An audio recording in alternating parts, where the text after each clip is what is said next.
This is TurnOneThoughtseize. I'm Ahren. And I'm Chris. This week, Battle for Zendikar. The new dual lands. They suck. We'll be talking about how to become a better modern player, and we will be talking about worlds. All that and more on this week's TurnOneThoughtseize.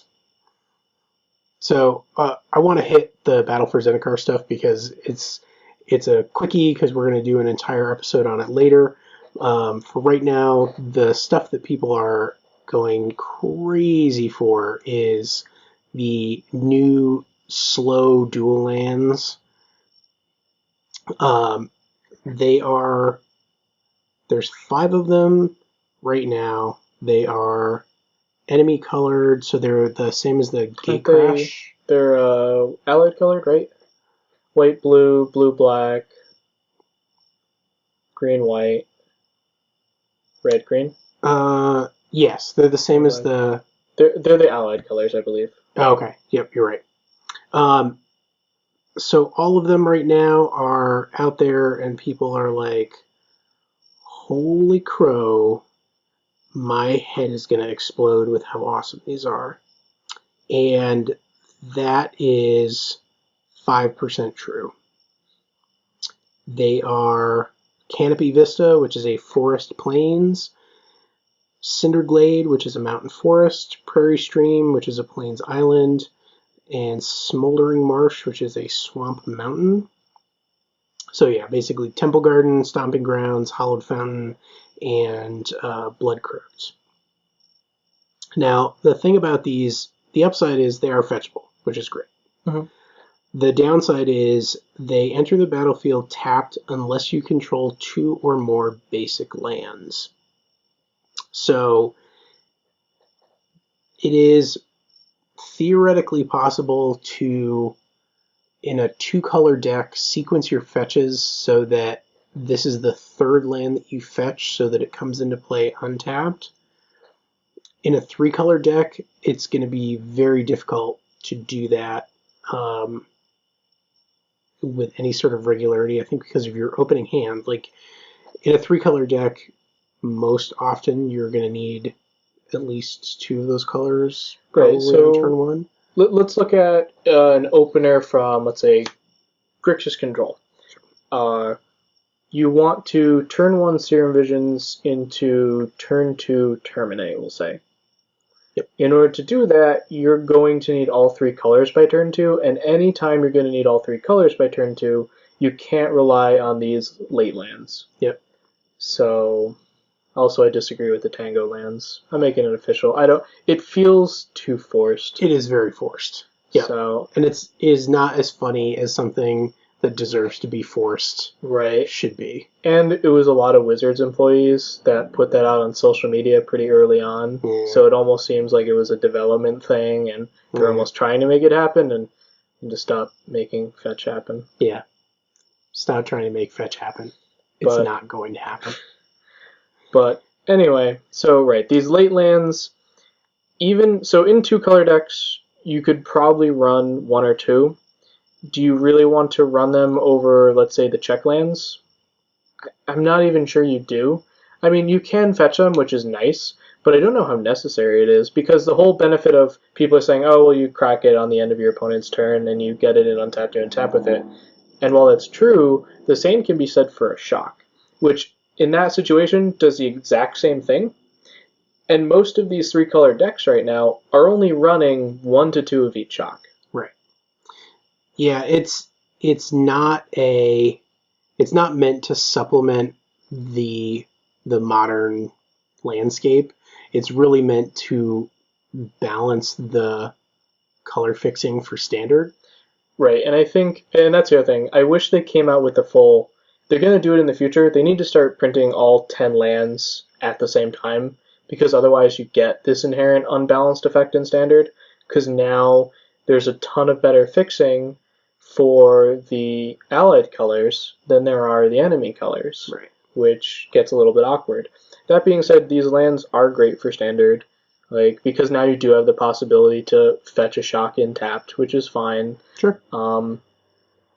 I mean, and sometimes you will actually have basics. Maybe not in, say, the Abzan deck, which only runs 4 basics, But in some of the other ones, yeah, I can see it being played.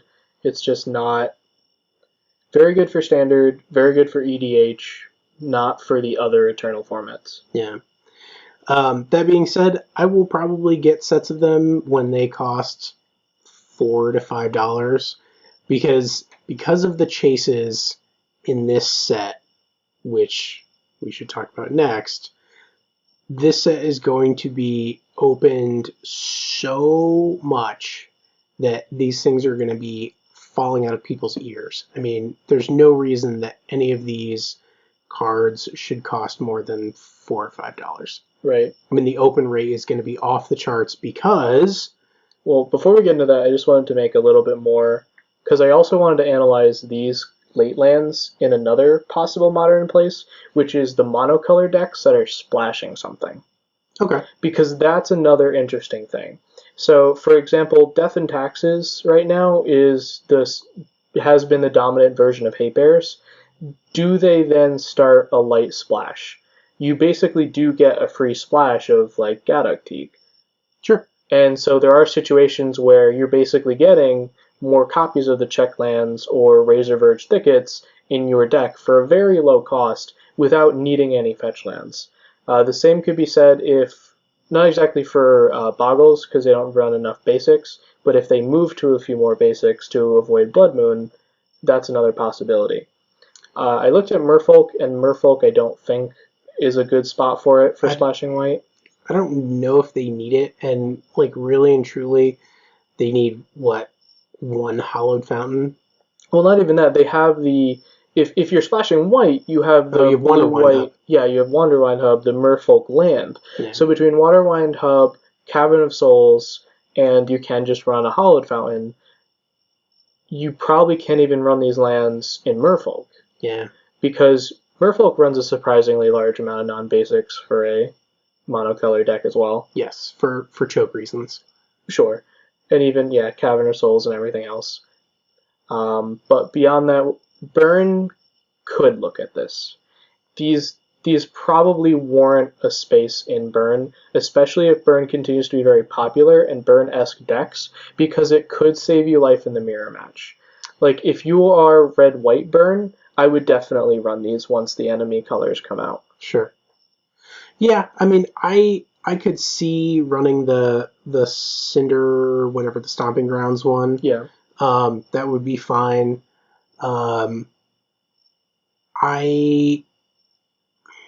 If you sort of rejigger the entire land base of Zoo... No, I think it's unplayable in Zoo because you're a cat deck.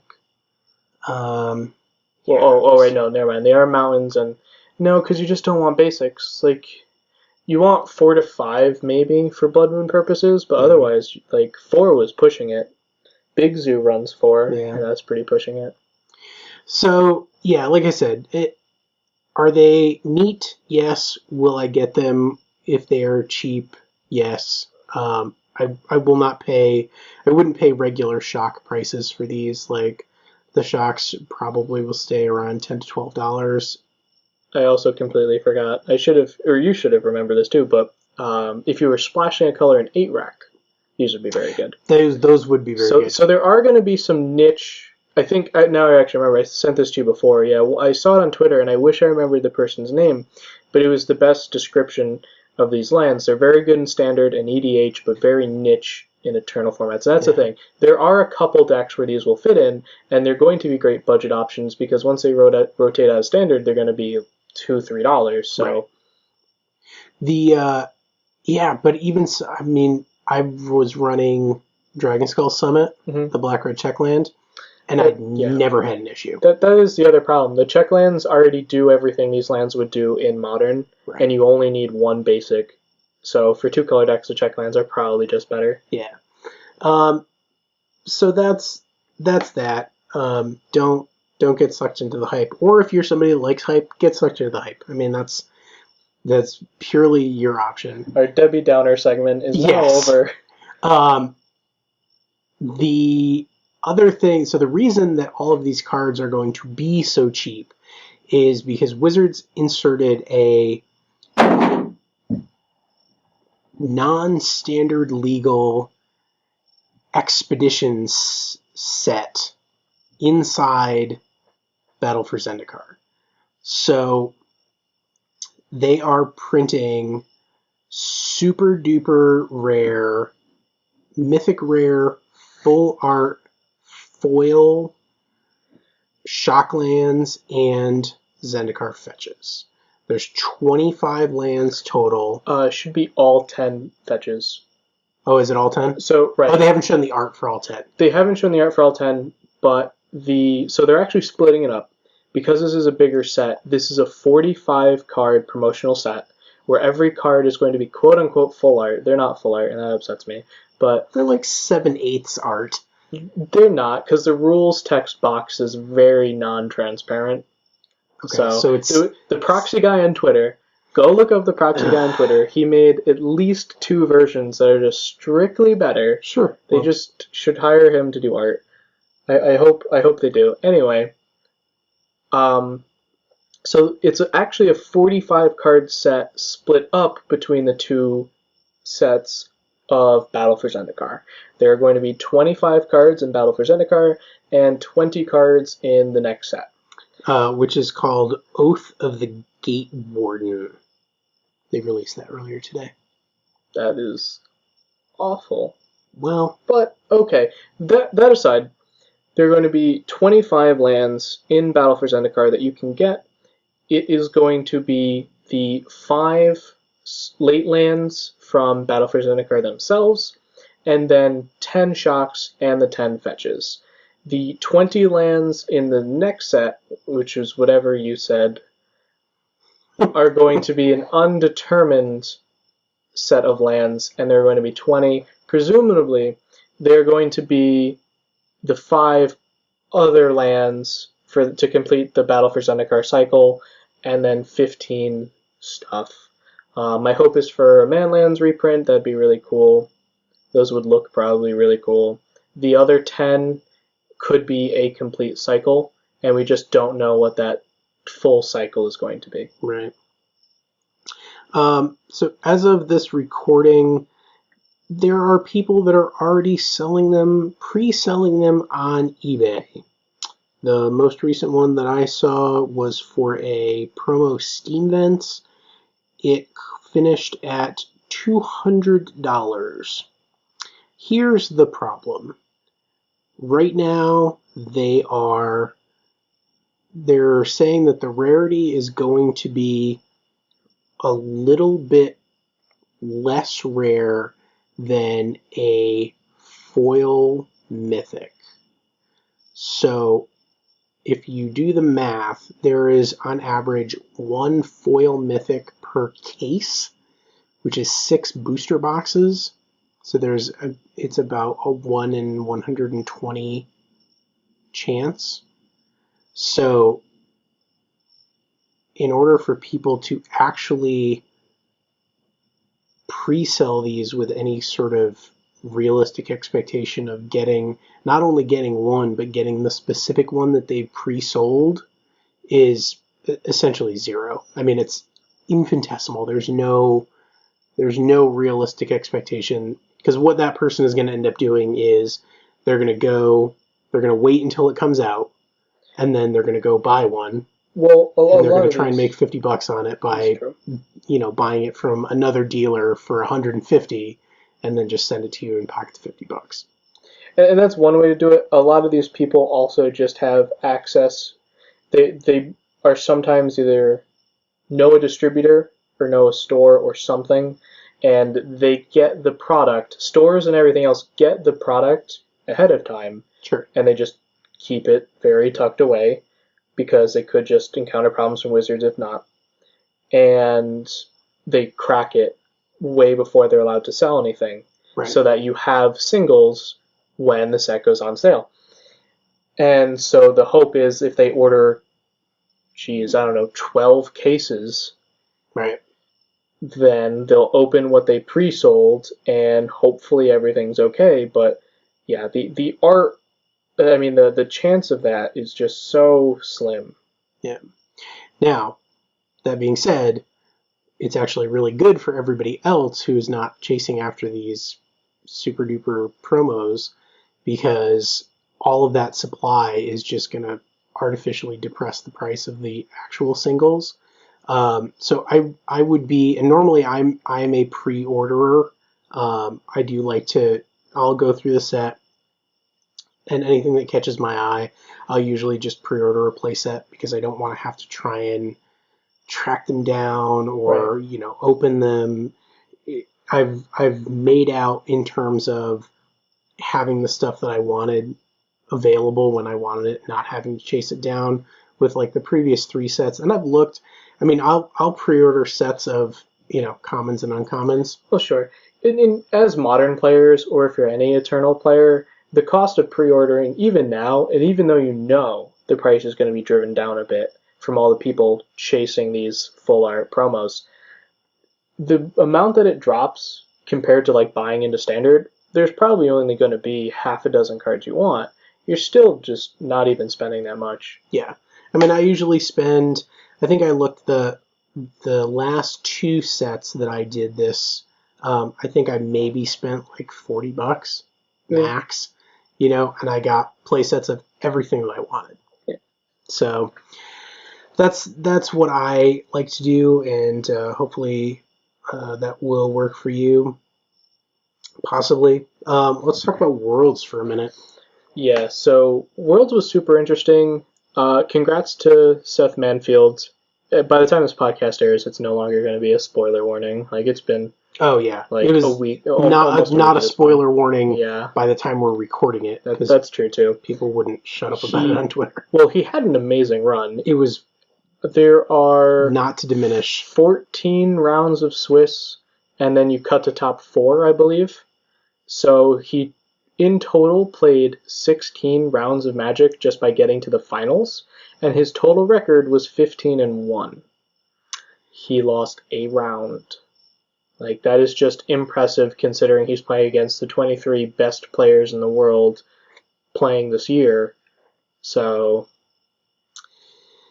yes. He did very well, and the modern section was chaotic, random. It's difficult to judge. So first of all, no one should ever judge how good or competitive a modern deck is based on the World Championships. And the reason why is because you have 24 players who are all very good in very small testing teams of 2 or 3, sometimes 4, metagaming against the 20 other players.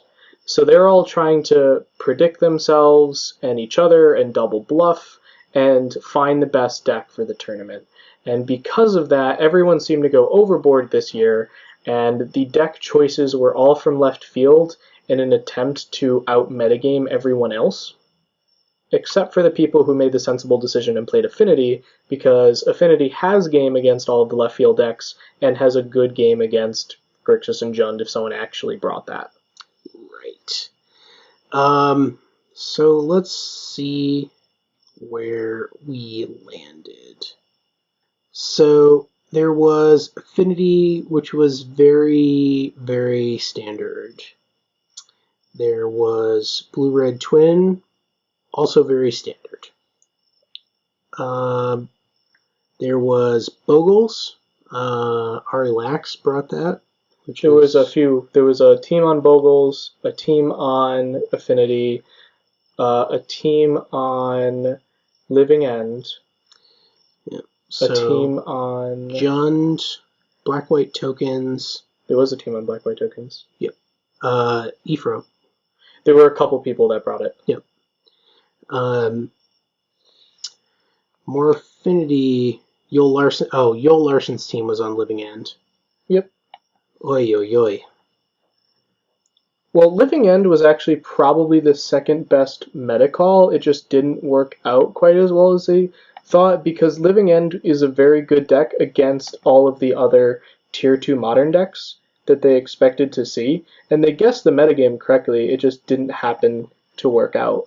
Like, Affinity was definitely the correct deck to bring, but I definitely would defend Living End all the way, just because it is so good against all these other decks. Like, it's good against Bogles. It's definitely good against Blue-Red Pyromancer, which is a list I want to lightly touch on in a second. It's definitely good against tokens and all of these other decks they probably expected to see. Whereas all these other left field decks didn't exactly work out. I mean, Bogles worked out for Seth Manfield. Yep. Which was another one I would definitely defend as well. I think that was a pretty good choice. He was just a lot more... He's played the deck before, whereas I don't believe Steve Rubin was as familiar and as confident in the deck choice. I'm not sure about RLX. I am not sure at all. I do want to lightly touch on the Blue-Red Pyromancer list because it seems sweet. It was Sean McLaren, and Sean McLaren is very famous for not working with people on events, and I definitely applaud him for that, to do his own thing and test his own way. While there are a lot of benefits to teams, don't always have to do it. But his list is super sweet. It's 4 Grim Lavamancers, 4 Snapcaster Mages, 4 Young Pyromancers, and that's the end of the creature list. It's just these really aggressive creatures that really reward you casting cheap spells and using your mana efficiently. And the rest is a whole series of value cards and cheap control cards. A single Dispel with more on the board, 3 Gitaxian Probes, which seems correct because you want to preserve your life total, but it's really good fodder to both Grim Lavamancer and Young Pyromancer. 4 Lightning Bolt, 4 Serum Visions, 1 Spell Pierce, 3 Spell Snare, which seems interesting to me. I don't know if I agree with that, but it might have been a meta choice. 3 Mana Leak, 4 Remand, 1 Main Deck Roast, which I definitely defend, like killing Gurmag Angler, Neither Reliquary, Tassiger, Tarmogoyf, like a lot of different things for 2 mana. 2 Electrolyze, and 1 Cryptic Command, and this doesn't really feel like a Cryptic Command deck, but I definitely defend it. Like, it's not full-on control, but having 1 is probably very good. Yeah, he runs 21 lands, though. That makes me feel better.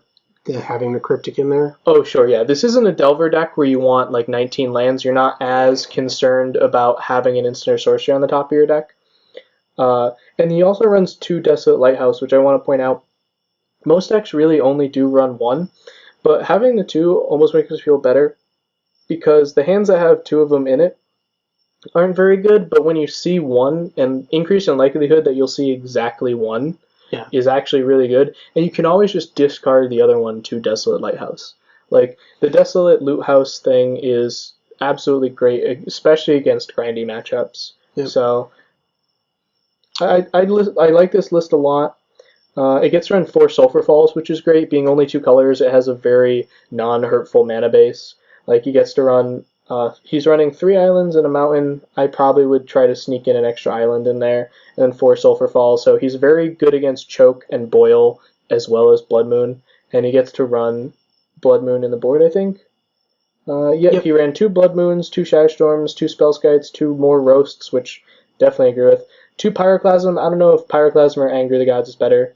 2 Reliquary Progenitus, 2 Dispel, and 1 Engineered Explosives. All these cards... I just like this deck because it's just so many good and powerful cards just put in the same list, and it just looks really solid.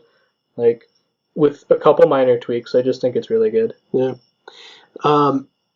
The affinity decks, their big spicy include, which is a card that piqued my interest when Origins was spoiled, and I did order a set of them, and I just haven't gotten a chance to use them.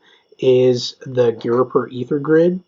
2 to red for an enchantment, tap 2 untapped artifacts you control. Giriper Ether Grid deals 1 damage to target creature or player. In Modern Affinity, it's great in the mirror because you're picking off all their low toughness creatures. It's great against Infect. It's great against Lingering Souls. You can use it as sort of like a more flexible Chandra. If you need to just pick off X1s. And it does not have to be artifact creatures. It's just artifacts. Pick any 2 artifacts. Even artifacts that you don't normally tap. So if you have like a cranial plating that isn't attached to anything, well, you don't even have to. You can tap the cranial plating while it's equipped, Like, there's no tap ability. Also, Welding Jar doesn't have any tapped ability. You can just tap it. But... Yeah, so this is a card that has a lot of interesting dimensions to it. It also lets you utilize creatures that come into play that turn. They can't tap or do anything anyway, so you might as well tap them to ping something. Yep, unless there's if you don't have a Springleaf Drum that needs drumming, that is certainly a good option as well. So that's pretty much Worlds. It's one of the few events where the payout is actually comparable to a lot of other esports. Yeah. First place was 50 grand, and then it went 50, 20, and then 10 and 10. It's still miserable compared to a lot of esports. Yes. Magic really does need to update on a lot of things. Since it's so big and making so much money, in the long run, paying more for payouts and GPs and also paying the artists more is just going to make sure the game has the longevity it needs. Yeah.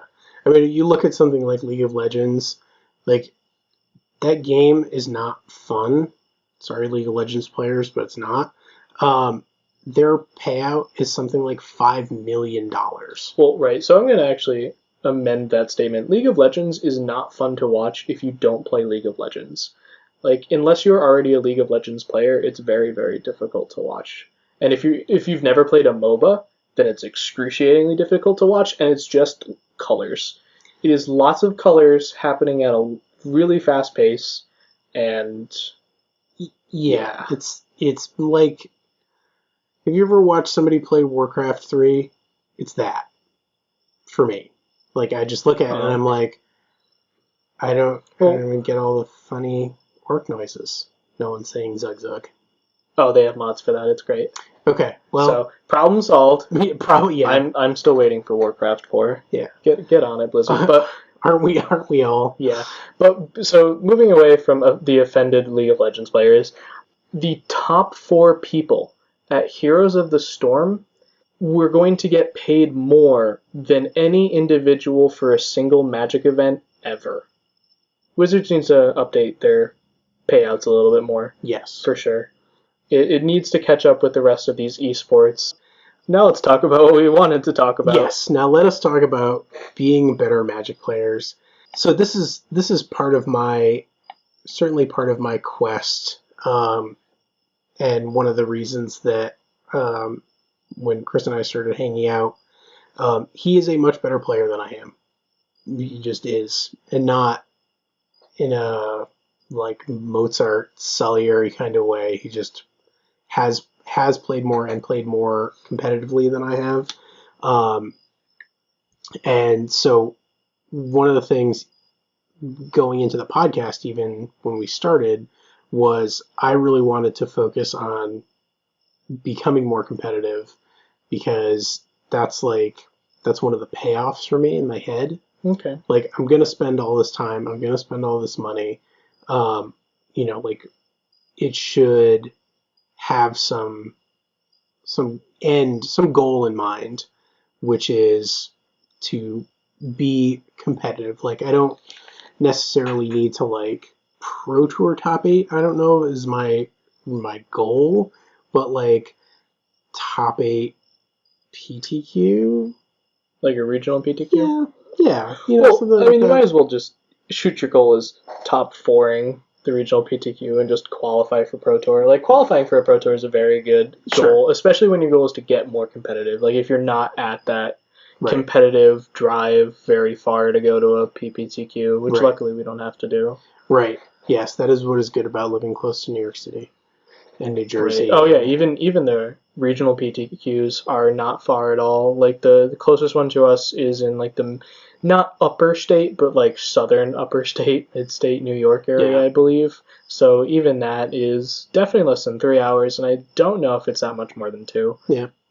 So, if I was really, really committed to getting onto the Pro Tour, I guess I probably would try and just go top 8 GP. Like, I think that's probably that's the shortest route. Right, you only have to do well at one event. Yeah. But I don't know. It depends. And I think that's also important to have goals in mind. If you're trying to be a better player, just saying, I want to be a better player, is not really a goal. It's just a means to get to that goal. Right. So, and I think every player should have. So my goal is to win an SCG Invitational. Okay. It originally had the purpose because I then get to make my own token. And I wanted to be the first 1/1 green hippo. But they printed one, and I hate them for it. It's already happened. It's not fine. It's not fine. Because I didn't win an invitational yet. Because of a lot of things that happened this year, I did not get to go to nearly enough events. Yeah. Especially Star City Game ones. Like, I just wasn't able to do it. So I wasn't able to qualify for the invitational. Like, I should have gone to New Jersey, right. But I just didn't get up some weekends because I was busy doing other things. So I couldn't get all the points. I might take a vacation and go to Seattle in December for the Modern Invitational. Okay. Since I'm qualified for that, or I'm qualified for a Invitational. Right. It just wasn't fast enough for New Jersey. Or rather, I should say, I need to participate in state championships once, and I'm qualified for an Invitational. Okay, sure. So that's my goal, and I think it's important to have a goal. Additionally, now winning an invitational gets you on the Pro Tour. So I mean, hey, there's just two goals all in one. Everyone should just gun for that invitational. That's really important, and I think we've both got, even with the little amount of playing we've done this year, both have improved a good portion. Oh yeah. So I think that's true. Like something to look at. Yeah, I'm certainly a better player, now in September, almost September, than I was in January. And certainly a better player than I was when we started doing the podcast. Well, that was January. Was it really? It was. Middle of January. Interesting. Yep. All right, well, but my statement stands. Yep. So part of that sort of journey is, part of it is mechanical, for me, just sort of understanding the sequence of like when to do things. Mm-hmm. One of the things that I noticed, a lot of people who, a lot of players, even players locally that I admire,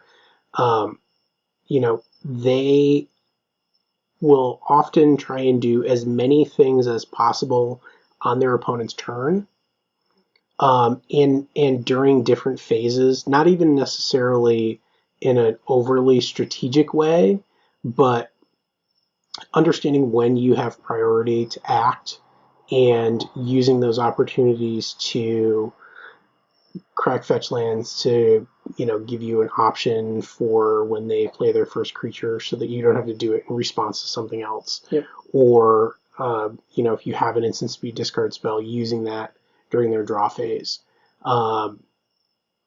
So there's a nuts and bolts aspect to it that I've gotten a lot more brain work, become a lot more accustomed to, sort of thinking about each phase and what I can and can't do. Right, I think that actually came up. We had, for our actual constructed example, I think we discussed that in a previous episode where you were playing as a twin opponent. Right. Yep. And he splinter twinned on, like, Seabrax or something. Yep. And you activated Kasali Pride Mage, right, at a time where you technically didn't have priority. Right. And because of that confusion, he was able to go off in response. Yep. Yeah. Even though he technically, that was a misplay in the sense that he was not able to actually do that. Right. It was you were not able to activate the ability. Right. He did not remind you. That was a failure to maintain game state, and eventually ended up in loss. But yeah, because he enchants it, you have priority to respond to the enchantment happens, and then he's the active player. Yeah, so definitely there is a mechanical aspect. I would recommend to anybody to not necessarily try to be a judge or take a judge exam, but even just looking at the study guides can help a lot, because it will force you to read and recognize some things, because the study guides for the judge exam are very fundamental. They don't always go into like, oh, Blood Moon and Choke are out, what happens? Like, a lot of the first couple study guides will help you get accustomed to phases and timing and things like that. That's very important and definitely a good resource to use. And any of your local judges can point you towards those. I assume they're online. Yeah, they're online. So people have talked about, sort of like understanding your role in a particular match. Especially in reference to this article that was written like a million billion years ago called "Who's the Beatdown," which is they host it on Star City now. It used to be on a website called the Dojo. Yeah. It is definitely worth reading. It is still applicable today in the same way that it was back then. But I think there's more.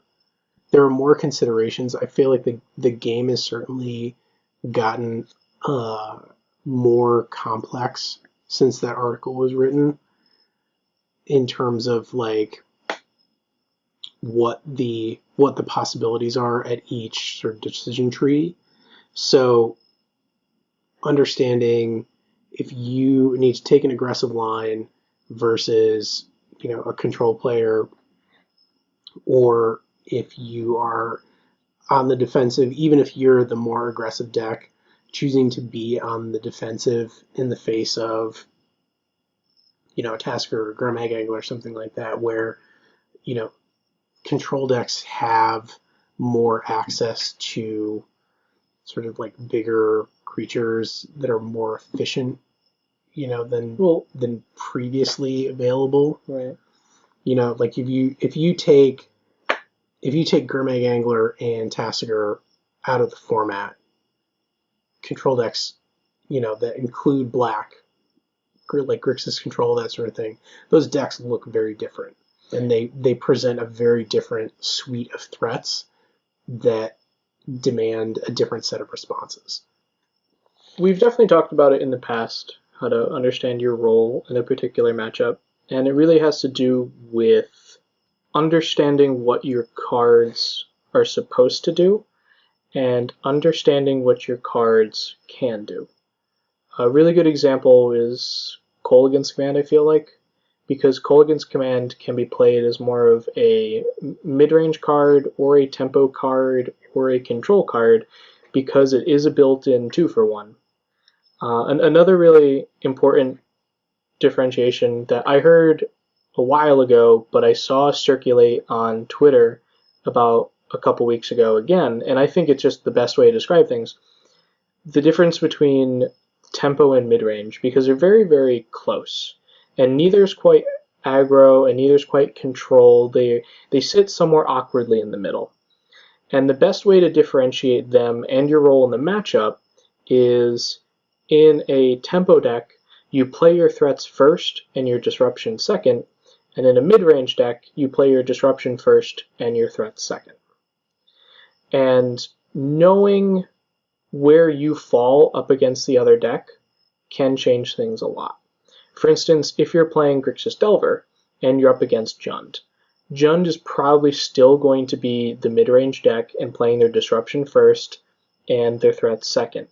As the Delver deck, you need to decide, are you going to play the more aggressive route and play your threats first and try to protect them, or you're going to play a more controlling route and sit back a little bit and weather the storm through their disruption and then react to their threats and play the control deck and go above them.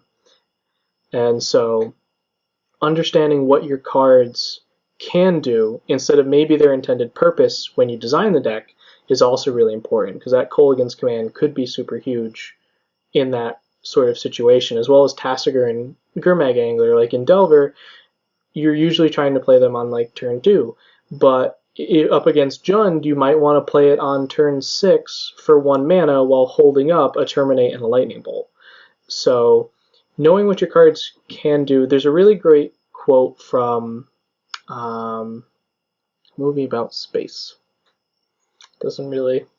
What are those space movies? Was it space movies? Was it Space Cowboys? It wasn't Space Cowboys. I do really like that movie, and not enough people know it. But Was it, no, was it it was Sphere? no, it was Apollo 13. Okay. Spoiler The guy alert, from Rocky? things don't go that great. But in Apollo 13, something happens wrong with the spaceship, and what happens is the person in charge of the mission goes and gets everything the astronauts have access to on the shuttle, dumps it on a table in front of his engineers, and says, we need to fix this. It's not about what these things are meant for, it's about what they can do. And that's a really good approach for Magic cards. It's not about what they were designed for, it's not about what decks were tested by development, it's what they can do when put together. And once you understand all the different lines of play and the combinations, you can sideboard better. You can understand when to take certain cards out because they're just not good.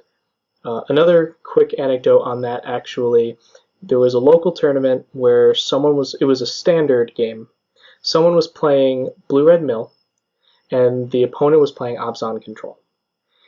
And the Abzan Control player lost, and post-board, someone told them, or asked them rather, why they kept Courser of Krufix in post-board. Because essentially the Blue-Red Mill player, is playing top control, and they finished the top combo for them by playing Courser. Because now with Courser in play, the Blue-Red control player knows what's on top of your deck and knows whether to mill you or to let you draw that land.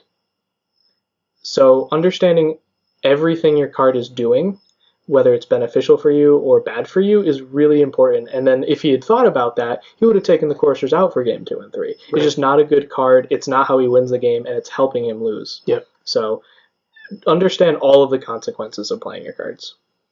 Yeah, that was something that I noticed. We had some fairly in-depth discussions about sideboarding with Zoo, and they having matchups where you side out Wild Nacatl was very surprising to me initially, but it makes sense. So like in a matchup where your opponent has access to a ton of either super cheap removal or Lightning Bolt, Anger of the Gods, like that kind of thing. Nothing else in the deck at the time died to Lightning Bolt or Anger of the Gods. Right. So taking out those Wild Nacatls as targets for that made more sense because I was able to put higher toughness threats in. But your first thought is like the whole point of playing Zoo is that you get to play Wild Nacatl. Like why else would you play the deck? Like you play 3/3 for 1. That's great. That's great.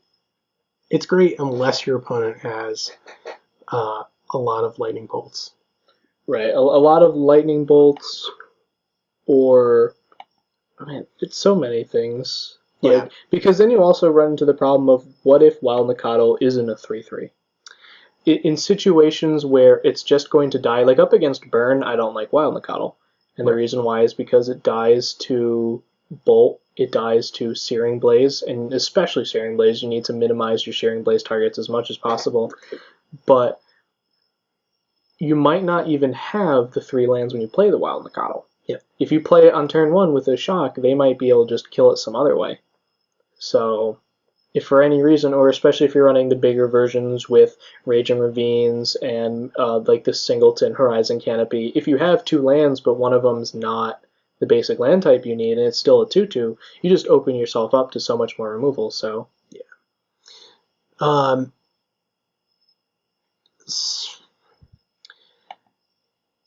I think that one of the other important things that I learned, that I've sort of seen other people learn the hard way, is the psychology and the sort of the self-talk aspect of like you can plan for every card in their deck, but they don't get to draw every card in their deck. Like they have to beat you with the, let's say, 15 or 20 cards that they're going to draw during the course of the game.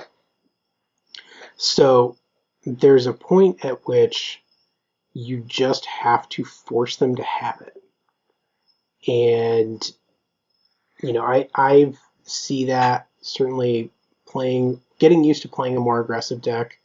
Because I'm used to more controlling discard strategies, or strategies where if I lose something, like being able to purposely trade off resources to disproportionately impact my opponent is something that I'm very used to.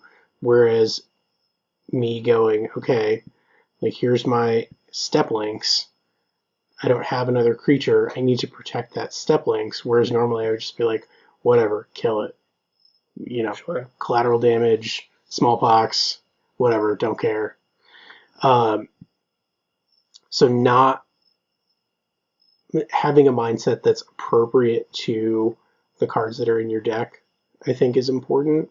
And not letting that, like, basically letting that guide you in terms of giving you options rather than limiting your play. Like, it should guide your play, but it should limit your play. Because there's certainly a point where you just have to be like, all right, YOLO, land, fetch, get my step links up to 8 and swing in. And if they've got the terminate, they've got the terminate, and I've spent those resources, and that's fine. But if they don't, they lose. And there you go. Right. And that's especially relevant. I mean, a lot of people ask it for very little reason, and it's something that even newer players start asking, and I'm not even sure if they know it themselves, but how many cards in hand is most of the time either just to make sure that your opponent didn't accidentally draw cards. Like, it's more relevant in Legacy with Ponder and Brainstorm and stuff. Mistakes happen. Sure. But additionally, it's just you need to run the odds. When they're down to one card, swinging with that 8-9 step links that you dumped a couple cards into and some life into, with one card in hand, they're either dead or they're not, and you take that 50-50 shot. And in reality, it's mostly favoring you, and sometimes they're going to have it. Yep. And you're going to be a little upset, but they're probably close to lethal and you have more shots later. Like, you take those chances. So that also segues into another thing that I've definitely done more and more as time goes on. Especially when you're starting out, you always want to win. Sure. But it's really that feeling when you're going from not so competitive to competitive, really what you're doing is you're winning, you're losing less is really what's happening. Right. You're going from a not very competitive player who shows up to F&M to finally going to IQs and being more competitive in IQs. You're just losing less. And so you get into the mentality of, well, I win by not losing, and that's not true. Instead of playing to not lose, you really have to play to win. And that's where you can really identify those I need to make him have it moments. Sometimes you just have to do everything you can and have some confidence that you built your deck in a way that you can draw the card that wins you the game. Yep. So it's kind of a hard thing to get used to, but it's very, very important.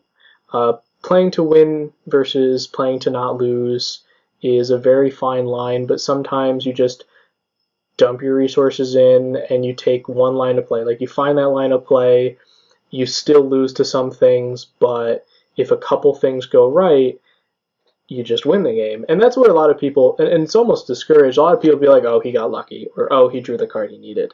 But the skill of Magic is putting yourself into a situation where all you need is that tiny bit of luck. Right. Like, I especially hate it when people are like, oh, he just drew the bolt. Well, sure, but he put himself in a position where all he needed was Lightning Bolt, and he knew there were 2 Lightning Bolts and 3 Snapcasters left in his deck, and half of his deck was gone. So right. If he had 5 in 30 cards chance to kill you with a Lightning Bolt in the yard and Snapcasters left in the deck, you shouldn't be upset. Like, he put himself in a position to do that, and they did. Right. And so that's what you need to get in the habit of playing. Play to win instead of playing to not lose. And you have to take those risks and make your opponent have the answers. Yeah. And, people talk about fetching and deck thinning, and it is very easy to dismiss that because the percentage is so small. But it is not 0%. Sure. So, when you are down, when you're into the mid game, and you may have, you fetched whatever shocks you need, and then you're just fetching basics. What you're doing is removing small percentages of the possibility of drawing cards that you don't want to draw. Once you're established in the mid game, you really don't want to draw lands anymore. You want to draw spells, creatures, whatever your deck wants. Right. And guarantee it's not land number 7. Yeah, most of the time it is not land number 7, and unless you're playing Nissa, in which case it is land number 7. No, Nissa tutors up the land for you. It's great. There you go. Problem solved. So, yeah, there is a 100% chance that you will not draw a land you fetched out of your deck. Yep. So, like I said, it is easy to poo-poo, and it is a small percentage, but it is not a 0%. So that is worth doing, and that is one of the reasons, aside from color fixing, that fetches are played. Right. Yeah, it is, and that's why it's played in the single color decks even.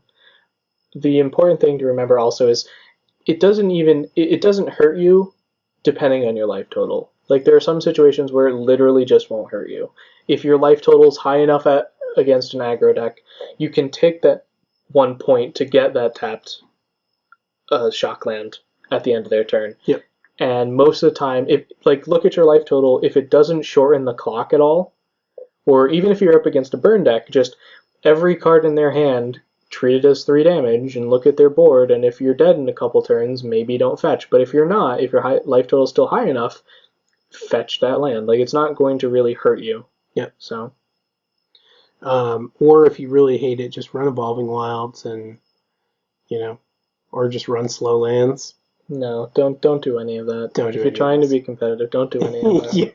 Yeah, do not register Evolving Wilds in a large scale tournament. Any modern tournament, don't register Evolving Wilds. Unless it's that really cool, there's threads on it on Reddit all the time, the bad modern tournament. We're not allowed to play any tier 1 or tier 2 stuff. It all has to be rogues. One of them was 5-color human reanimator. It was pretty sweet. It ran the whole Unburialrites Angel of Glory's Rise package thing just so that it got all the humans back. It was pretty sweet. So that is certainly a thing. I think it might have had the Lab Maniac combo in it. That's a classic. So, yeah. I do like that one. So I think it's also important to mention some of the things people said on Facebook, because we actually had a really awesome response to this topic that we put out on Facebook, which was just what helped other people become better Magic players, if they had any aha moments or stories. And so I think we should cover some of those. To start off, we only had one real anecdote per se, but Brian mentioned playing with bad cards, quote unquote, helped me see why certain choices are better and niche effects can just be underwhelming. So I'm going to also call you out on this. I think you've really improved in this over the past year or so, putting aside some of those niche spell effects for cards that are going to be better 80% of the time. It is just better to run instead of that effect that's clearly better in one niche scenario. Yes. I was guilty of that. I have to fight my natural inclination, which is to play. I go to the spice rack before I go to the refrigerator. You really wanted to get that spice rack segment. I did, and I'm gonna make a segment called the Spice Rack, in which I talk about spicy cards that I like, that may or may not be playable. But some of them are playable. That's another thing too. Okay, I was going to touch on that after we were done, but I've certainly, straightened up and flown correctly on a number of card options. And even though, I dislike, Path to Exile is probably the most famous, addition to this. Like, I hate Path. I hate casting it, but I understand intellectually that it is the removal that I need, not the removal that I want. Because the removal that I want is... What was it that you were running in the Zoo deck before? Mana Tithe? I was running Mana Tithe. Yeah. Seems... It was good. It frustrates me to no end that Mana Tithe is legal in this format, but not Force Spike. Sure. I just can't. Can't handle it. No, well, Force Spike is legal. Stubborn Denial. It only does for non-creatures, though. Force Spike does for creatures. Like, all Grixis Control really wants is Force Spike. Right. Like, I want to play Force Spike in Grixis Control because it's just so good. So play 4-color Grixis. No. Splash white for Mana Tithe? No. Spicy. I'd rather just play red, white, blue and increase my Grixis matchup. Sure. The little tidbit tip, in addition to all the being better Magic players, blue, white, red has a really good Grixis matchup, and you might start seeing it more. Yes. Be prepared. Yes, that has like blue white control, like blue white X is rising in popularity because of the rise of Grixis.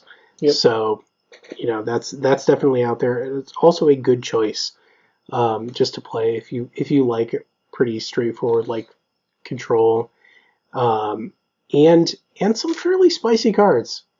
Yeah, you get to run a lot, because there's all different types of build of blue, white, red. There's the blue-white mid-range, there's the blue-white red mid-range, there's blue-white red flash, there's blue-white titan control. Yep. There's just so many variations of it, where, I mean, actually that's one thing that we didn't touch on in Worlds, but we'll mention it now because we're on that topic.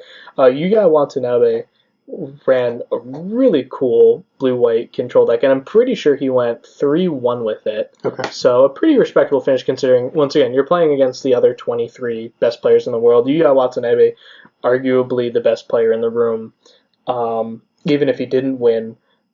Just a really sweet list. Like, it's called control. It's in between control and mid-range. Like, he's running 16 creatures. Okay. But that's kind of where control is right now. And the creatures are really cool because it's like Wall of Omens, Kitchen Finks, Vendilion Click, Restoration Angel, a couple Dragonlord Ojutai, which I have not been impressed with. I would have just left it as a playset of Restoration Angels and another removal spell, but that's just me. He actually said, I think there was a thing there was a Mothership article about like the top 5 cards or whatever from it. Yep. And Dragonlord Ojutai was on there. And I think they had a thing from him specifically about the performance that it put up. Okay. Because, I mean, it could have been good. Like, it's also hard to tell because of the field that it was playing against. Like, sure, playing against stuff like Infect or Affinity, it might be very good. Playing against Living End, however, it's probably very bad. Right. Especially if you tap out for it. Like, if you tap out for Dragonlord Ojutai, they're just going to get a chance to resolve Violent Outburst or the other one. Unfortunately, I can't remember. Demonic Dread. Demonic Dread. And as soon as they resolve that, they might then just resolve the Living End. And now Dragonlord Ojutai is gone, and your opponent has a field of 4/5s. So, yep. Monstrous Carabids, etc., etc. Right. So I'm not sure how I feel about Dragonlord Ojutai. Like, I feel like there's enough here, and if you were splashing red, you don't even need it because you're just running the burn spells, and you can burn them out in addition to the Restoration Angel beats and Vendilion Click beats. And he was running 1 Sun Titan, which is also really sweet. Yes. So, and then like a really good removal suite with the paths, some detention spheres, remands, cryptics, 3 Supreme Verdicts, which is great. He ran 4 Spell Snare, which I'm not sure if I like or not. I mean, there's a lot of 2-mana spells that are pretty important. There are. I still think I would have cut some and maybe ran some Vapor Snipe.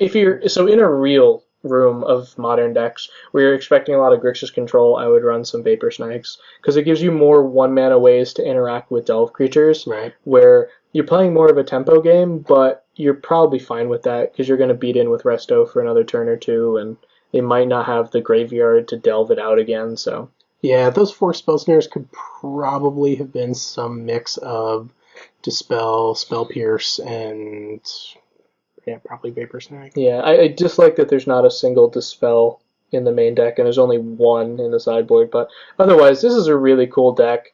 All the Celestial Colonnades, Inaganjo's Castle, some like 4 Ghost Quarters. It's also really, really good against Choke because it runs 4 Mystic Gates. Yep. Like, total, there are 5 islands. So, Yes. Yep. 5 actual island cards. Yeah. Now this deck is really good, and also it runs the Iganjo Castle and the Monomalous Schools at Water's Edge, both of which interact favorably with Dragonlord Ojutai. Oh, right, because one can bounce it back and one prevents damage. Yeah. So he is legendary, and What also bounces back Vendilion Click. that seems pretty good as well. Yeah, I've seen a bunch of different builds of this. Oh no, this isn't the bounce one, never mind. This is the just untap. Okay, never mind. It gives Vendilion Click Vigilance. It's not bad. Well, and it also gives Ojutai And Dragonlord Ojutai. That's true. That's a lot better, yeah. Untapping Dragonlord Ojutai in response to a removal spell seems really cool. Yeah, for a single blue. Yes, a blue and tap Blue tap. ammo, so. So his sideboard had some interesting stuff in it.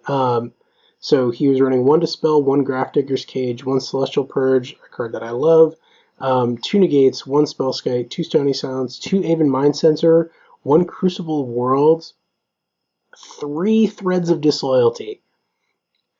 Interesting.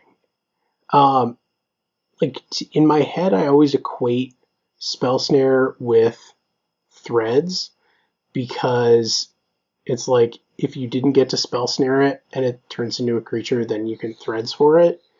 Because obviously, like, you want to live the dream, and Threads of Disloyalty, your opponent's Tarmogoyf.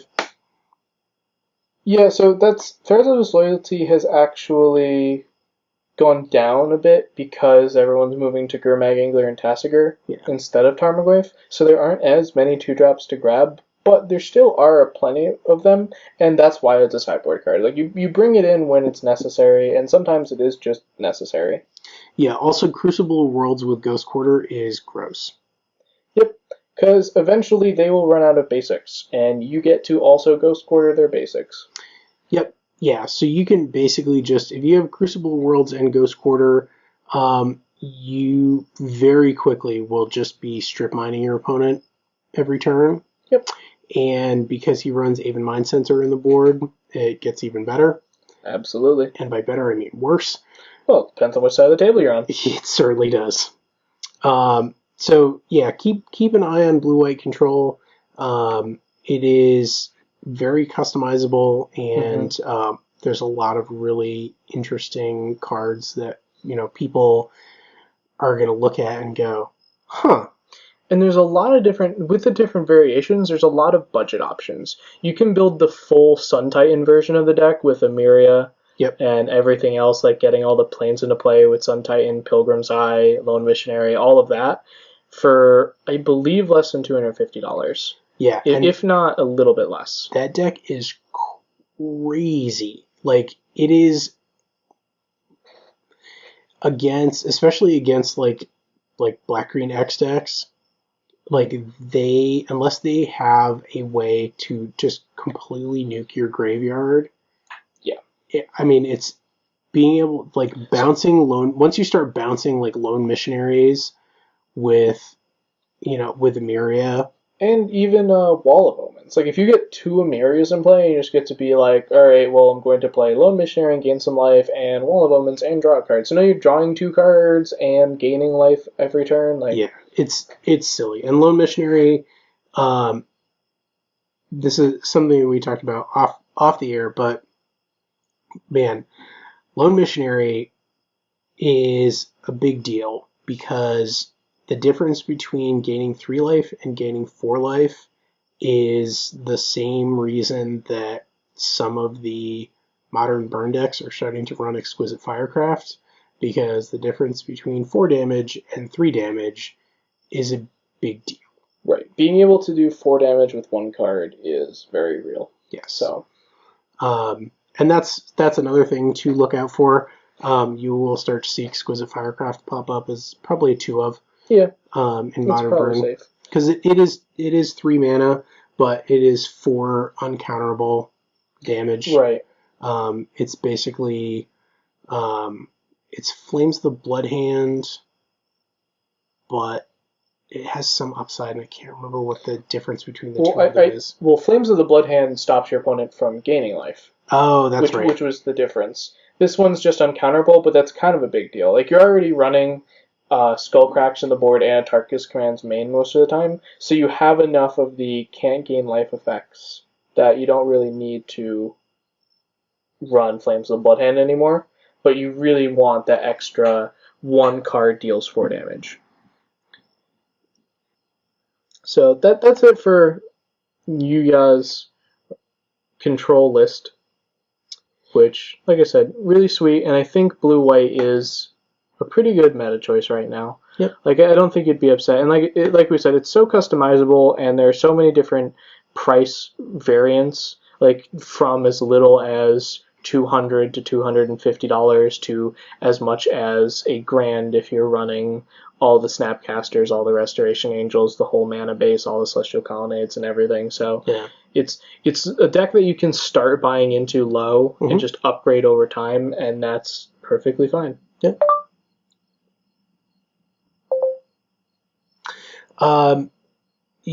Another thing that people have talked about is, just practice. Yeah. That's kind of overlooked, I think, sometimes. Sometimes, yeah. And I think there's two tiers to this. So first, you should definitely practice by yourself a little bit. You should definitely goldfish and try and recognize some of the lines of play in your deck, especially if you're playing a combo deck that's super useful. I don't even know how many hands I've goldfished with Legacy Storm before I felt comfortable enough to play it in a tournament. And even between tournaments, goldfishing it always helps, and you start to memorize, okay, I can go off with this many rituals and a Past in Flames in hand, or this many rituals with tutoring for Past in Flames and everything else. So in combo decks, goldfishing is a lot more valuable, but you shouldn't overlook it even in something that's purely interactive like Grixis Controller Jund. Just remember that don't just keep the hands that look super aggressive because you get to play lots of things in your goldfishing. Like, realize you're going to want to interact on turn 1 and 2 and 3 and practice that as well. And additionally, just try to jam games casually. You don't always have to enter into a tournament to practice your modern deck. Most areas, if not smaller communities, will have Facebook groups. You might be able to find a Facebook group in your area. Sure. Just do a quick search. And if you can, try and see if people will just go to your LGS or a nearby LGS, try new LGSs, and just jam some casual games. And just jam as many games as you can. You don't always have to wait for a tournament. And get some practice in.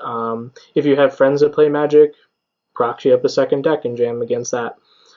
There was a really good resource. I wish I had a permanent link, but a guy made a PDF of a modern gauntlet of 12 decks that fit on 75 pieces of paper.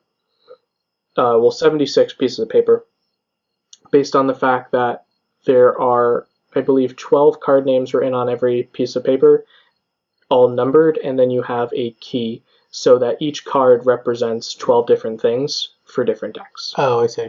So it's numbered in a column, and you can easily just look to your right and be like, okay, what deck am I playing? And it'll be something, and be like, okay, that's what this card is. So it's not great, it's not perfect, but it's definitely the best way to keep a modern gauntlet for the least amount of effort and money, because you print out these 75 cards, quote unquote, in black and white, and then you put them with draft discards, and now you have and 75 sleeves, and now you have a modern gauntlet that you can just jam against a friend and practice some more. So definitely look into that, because it should not be overlooked. Um, One person, Jeremy, posted on Facebook, learning the value of alternate costs and seeing how fast the small advantages you get from playing things like Shocklands add up. Basically, getting out of the 20 life is everything mentality. So I'm going to twist these words a tiny bit. Your life total is a resource, and it's very important to remember that. People have really moved away from Thoughtseize in the format into Inquisition because most relevant cards are now just grabbable by Inquisition and you can deal with the rest. That's not a bad way to look at things, but don't be afraid of Thoughtseizing. A lot of people aggressively take Thoughtseize out against the burn matchups, but that's not always correct. Because on average, especially when people start playing more cards like Exquisite Firecraft and Boros Charm, you're paying 2 life and a mana to effectively gain 1 to 2 life. Right. As long as there's not an Eidolon of the Great Revel in play, you are gaining life by Thoughtseizing, and Thoughtseize will take because you can only run 4 Inquisitions, so if that's one of your ways of quote-unquote gaining life, you do it. Right. So automatically taking out Thoughtseize, like, your life total is a resource. You can save life by fetching differently or doing it at different times, or even just sequencing your plays so that you have, if you're playing Grixis, for example, and you play Creeping Tar Pit tapped and you wait to Thoughtseize or Inquisition until turn 2 against a burn deck, you're still grabbing the same thing. You're just grabbing the biggest burn spell or the card that's going to do the most damage. Like, if you can sequence it so you're not taking damage by fetching and shocking yourself to Inquisition your opponent, wait until turn 2. Right. So use your life total as a resource was one thing. And then alternate costs is unfortunately not as relevant in Modern. Just unfortunately. There's not as much going on in that department. I mean, there's certainly... I mean, there's Shoals, there's... Delve. I just completely overlooked Delve. Yeah. So one thing to go over with Delve is sometimes it's correct to delve out your entire graveyard, and other times it's correct to tap out and delve as little as possible, and it depends on what you're delving for and what you're looking to do in your upcoming turns. If you have nothing to do and telegraphing to your opponent that you have nothing to do isn't that big of a deal, then tap out. I mean... Yeah, I mean, I think people will sometimes, like, try and bluff, like actively bluff. There's a difference between, like, leaving a mountain open representing lightning bolt and actively, like, trying to bluff your opponent into thinking you have a lightning bolt. Like, one of them is passive in the sense that you're like, yep, I have untapped red mana and cards in hand, so there is a chance that I have a lightning bolt. In that situation, your opponent has to make that call.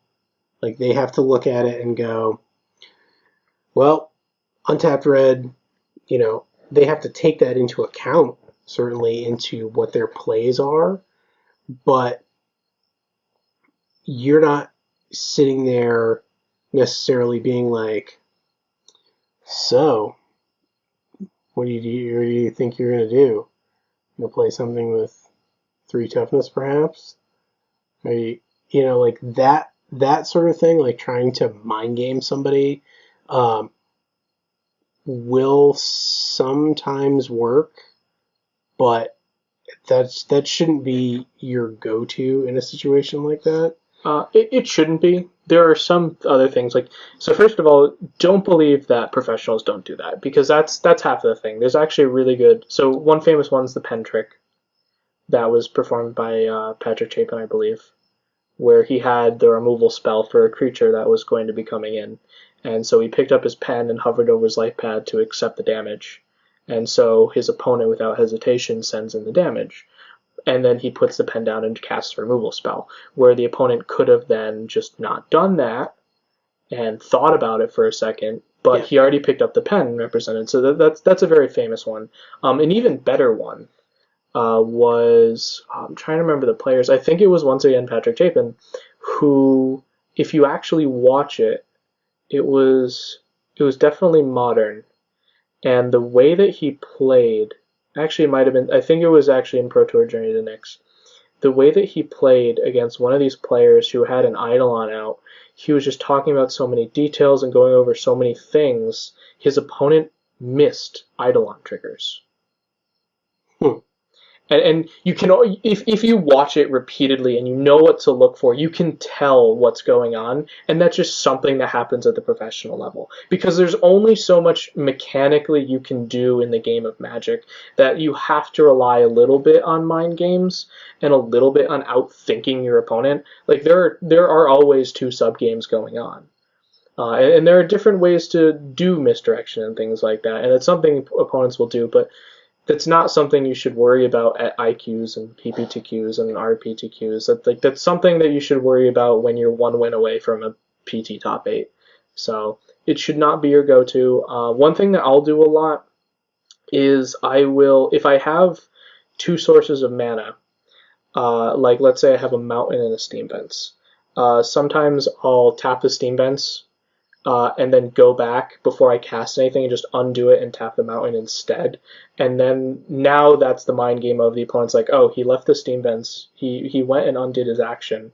And I won't say anything. You don't look at them. You just look at your mana and you do it and you undo it because you're just having a brain fart moment to your opponent. And it's like, oh, why would they keep up the steam vents instead of the mountain? And the reason could be nothing. It could be they actually forgot, or it could be they have Dispel. Right. And so there are little things to look for. Sometimes you need to read into it. Sometimes you need to not read into it. But for the most part, at the local level, you just don't need to worry about it. A lot of what I have been trying to focus on is just playing better. So I certainly have been guilty in the past, and I'm sure everyone has, of like just sloppy play. Oh yeah. So for me, really trying to pay attention and like tighten up the technical portion, and also stuff like what lands are untapped. Like those things really do matter, because sometimes you will end up in a situation where you need to path, but you only left up a forest instead of a temple garden. Right. And it didn't matter at the time, but now you're going to lose the game, and it very much does matter, and you lose the game. Yep. Yeah, that actually, I have a small, and you do this all the time. Sometimes you're just tired, you have had a long day, a long week, or it's round 6 of a large event, and you sometimes just make mistakes, and they can be really tiny. And it happened actually at the last Open trial, which we'll talk about later when we talk about decks, because I want to talk about the list I ran at that Open trial.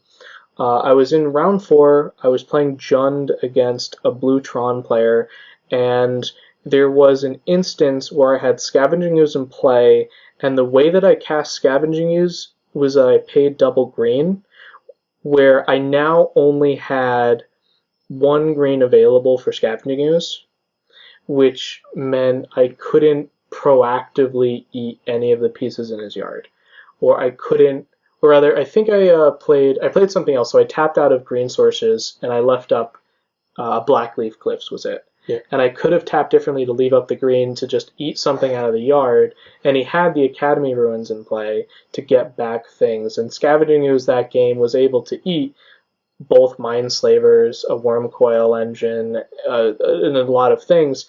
And if I had left that green open, there was no way he could have gotten the Mindslaver out of his yard. Where in this opportunity, he had 1 turn to do it, but instead cast, I think, Platinum Angel, which was fine. Like, Sure. He didn't know, and I even realized, because once again, it was like round 4 of a late night. Like, we didn't start till 7. Like, so, and then I was able to untap and make sure I didn't make the same mistake twice. But all of these things, like, you get better and better. You're still going to make mistakes, so don't beat yourself up too much from it, but always learn from it. And as you play decks more, you'll also get that as well. Yep. Speaking of decks, let's talk about some decks. Oh, yeah? I feel like I'm ready to talk about decks because there were certainly a couple of them that caught my eye recently. So I was looking at the deck list from the Premier IQ in where was it? What was that Premier IQ? The last one? Yeah. It was in New Jersey. Oh, that's right. Super local. Super local. Not really. No, it was close enough. New Jersey is fine. It's not that far away. So, and it was won by a deck we just talked about. Yep. White blue control-ish, I guess you could call it. It's a little creature heavy, actually less creature heavy than some of the other ones we mentioned. This is much more in the control area than the mid-range area. Oh, that's weird. It's not on their website yet. It's under the archive, and there's a little bit of a lapse between where it's on the official coverage and it goes under the archive. But luckily, thanks to our organized friends at MTG Goldfish, we have the top 8 of the Modern Premier IQ in Somerset, New Jersey. And like we just said, it was won by a blue-white control list that ran 10 creatures with only 2 Snapcasters. I don't know if that was a budget constraint. That's all that there was access to. I feel like this list wants the full 4. Yeah, I mean, I guess when they're snapping like paths and mana leaks. I mean, well, and Sphinx's Reg, Cryptic Command, Supreme Verdict. That's all Snapcaster. I mean, I guess this one is a little bit less because it does run Azoria Signet, which confuses me a tiny bit. But I mean, it's good. Like it's ramp in a non-green deck. Like the Signets are very powerful. If you've ever played Cube with a Signet, it's very apparent. But it just gets you, because this deck wants more mana faster, so it gets you to that point in the game where you have 4 mana, 5 mana before your opponent, and you can do more. Right. Well, it gets you turn 3 Supreme Verdict. Right. Which against, for this deck, a really aggressive, deck that plays a lot of creature spells is really hard for them. Yep. And you can always do the Supreme Verdict and follow up with a Kitchen Finks and holding up counter magic, so... So yeah, I mean, it runs a single Temple of Enlightenment. Spicy. The more I look at it, I feel like there were some budget cuts here. Yeah. It runs 1 Hallowed Fountain and 3 Glacial Fortress and 1 Mystic Gate, which is a very odd combination of lands, along with 4 Celestial Colonnades. So ultimately, there are 9 lands that turn on the Glacial Fortress. So you're combining a 3 of with any one of 9 cards in your deck. Like, is that otherwise coming into like that to me seems a little odd. But overall, I mean, it won. It won. The winner, Daniel Willemizer. Sure. That sounds cooler. Yes. Like, it sounds like it belongs in a movie somewhere. Comic book. We're very sorry that we massacred your last name, sir. Sorry. Sideboard, 2 Dispels, 1 Celestial Purge, 1 Disdainful Stroke. I like it. 2 Hallowed Moonlight, a card that did not perform for me, but... well, it depends what kind of deck you're running in. 2 Geist of Saint Trap, 2 Timely Reinforcements, another Click, and 2 more, so he can go up to 4 Supreme Verdicts out of the board. Sometimes you just gotta get them. Like, you will definitely get them with 4 Supreme Verdicts, because there's with 4 Supreme Verdicts, there's like it's like a 35 or 40% chance that you have one in your opening hand. I don't remember what the math is, but it's a very high percentage. Yeah, or that you will hit it in your first draw step or 2. Yeah. I don't know where the second Click comes in. It's Disruption in a non-black deck. Yeah. So, I mean, up against combo, I can definitely see it, because you should be able to play that on turn 3 and get rid of... Like, the fact that it can get rid of, I believe... Is it any non-land? Yeah, choose a non-land card. So any non-land means, like, up against Summer Bloom, you'll be able to hit some relevant things. Up against Ad Nauseam, you're going to be able to hit Ad Nauseam or Angel's Grace. Like, so up against the uninteractive combo decks, like, you can hit the Cascade cards for Living End. So because all the combo decks should take a while. Even up against Twin, this card seems fine. Like, bringing in an extra click seems good. So good on you, sir. Blue-white control. Yeah. Totally gets there. Let's see. Jund, all the Jund. There were 3/8 of the top 8 was Jund. And I believe they published down to top 16, and there were more Jund in the top 16. Yeah, to give you an illustration of how much Jund there were more Thoughtseizes than Lightning Bolts played in this particular set of decks, which is very rare. And all the top 5 cards are all Jund cards. So Thoughtseize, Lightning Bolt, Tarmogoyf, Liliana the Veil, and Terminate. Top 5 most played cards. And then if we keep going down the list, Snapcaster Mage, Dark Confidant, Inquisition, Scavengers, and Path to Exile, 3 more of those are Jund cards. Right. So, yep, Jund was very popular. It was even more popular in the top 16. Yeah, it finished 2nd, 3rd, and 6th in the top 8. The Affinity came in 4th, Merfolk came in 5th, and then Grixis doesn't say. I believe this was Grixis Delver, if I remember correctly. Yes. Yep, Grixis Delver, and more, the Grixis Delver decks that are doing well are getting closer and closer to the list that I finished up with months ago, where you take out more and more young Pyromancers because they're just not good enough right now. This list is running 1 young Pyromancer, and that might be correct. Like, I didn't try it enough. Maybe that is right. Who knows? But it runs 5 whole Delve creatures, 4 Delver of Secrets, 27 spells, and 19 lands. 19 lands is where I wanted to be as well. Yep. I felt like 18 was a little too aggressive, and I didn't quite like it, especially where some of your payoff cards are Kolaghan's Command. Like, I actually like this list a lot. It ran 2 Fork Bolts, 1 main deck Dispel, and 3 Gitaxian Probes, which help Young Pyromancer, helps your Delve creatures, but maxing out on 4 always felt like I saw too many too early. Yeah. It just wasn't quite good enough. And I do like the fact that it runs 4 unconditional kill spells between 3 Terminates and 1 Murderous Cut. Yep. So that definitely sticks out to me. And a Rough and Tumble out of the side. Rough and Tumble out of the side. Yep. As well as 2 more Dispels, a Spell Snare, and Engineered Explosives, 1 Surgical Extraction, 3 Thoughtseizes out of the board, which is interesting. I'm sure this is probably incorrect, actually, because there must be an error with the deck list that we're reading from, because it says there are 4 Thoughtseizes main deck, and 3 in the side. Well, and that would make him a dirty cheater. Right. And I feel like something would have gotten caught.